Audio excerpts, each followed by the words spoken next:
Hi guys! Welcome to my channel, Florenda's Vlog. So for today's video guys, meron akong, init kasi nag-wifi ako. Meron akong isi-share sa inyong video.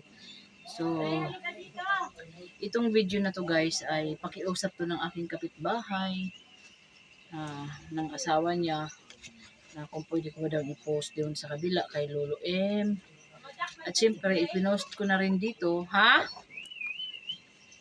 ipopost ko na rin dito kay Lolo kasi meron kaming mag-asawa yan sila guys, walang anak. So syempre mga senior na, kumbaga yung ang hanap buhay ng babae nagpapataya at ang lalaki ay utusan dito pag nagpaigib. Ako rin lagi ko siya inutusan sa minsan pabili ng mga sabagay, i-vlog ko na yan siya guys dito sa YouTube kung sino man ang nakapanood, mga paninda.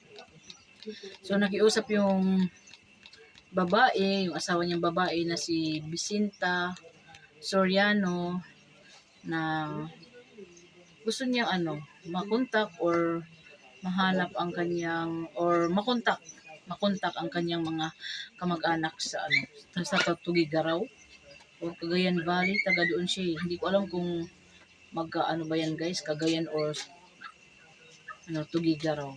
Ayan, nais niyang makontak, makausap man lang or kamustahin. So guys, please comment na lang po kung meron mang nakakilala sa kanya, i-ano ko na lang din yung picture niya. So ayun, maraming salamat. Bye-bye. Sa YouTube dahil sa ads. Good morning guys. Good morning.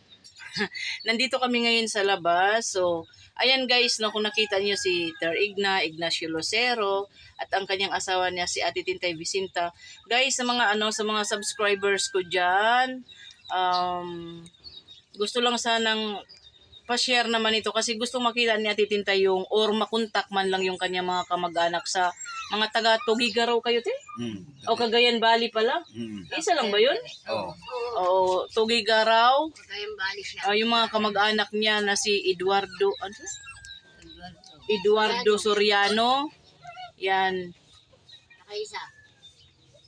Sino yun, te? Yung isa? Alfredo Soriano. Alfredo Soriano, mga kapatid mo yan. Or kung sino man po yung mga anak ni Alfredo Soriano, Eduardo Soriano. Ayan, gustong makontak ni Ate Tintay kasi ilang years na silang hindi nagkita. Kaya nakiusap na i-Facebook. Ito yung kanyang asawa si Ignacio Lucero. Yan, wala po silang anak guys. Yan. So ano pang iba mo sasabihin Ate Tintay? Gusto ko lang makausap sila. Gusto lang makausap, makontak ba kasi sa tagal na kasi nilang ilang years na hindi nagkita tapos walang kontak ba. Kaya sana po may mapanood nila tong aking video ngayon. Ayan. Uy, nagsigarilyo man, bawal. Ha? Bawal. Bawal ba? Ayan. Si Ate Tintay po ay 77 years old. So ayun lang guys, sana may makapanood nitong aking at pa-share naman po. Hindi. Na lang kami. Hindi, pangilang ka. Bunso. Pinakabunso ka, te? Andyan pa kayo yung mga kapatid mo, te, kung ikaw ang pinakabunso? Ilan ba kayo?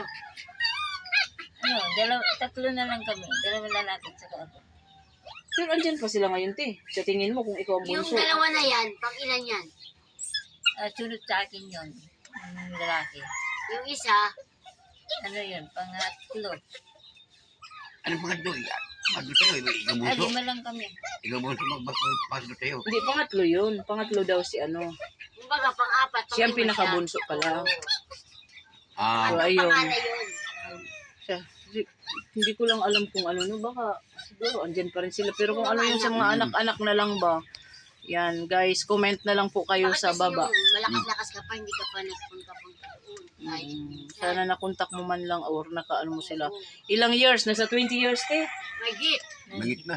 Tagal na palang hindi nagkita guys, Sabihin mo, 20 years. 20 siya pumunta dito, 77 na siya.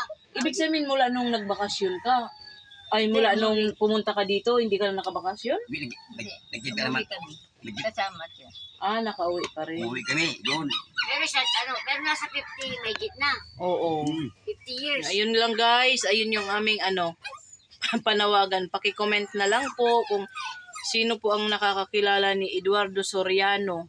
Yun yung mga kapatid ni Ate Tintay. Kung yung mga pamangkin, sana naman po may mag-comment. So ayun lang, maraming salamat. Bye-bye.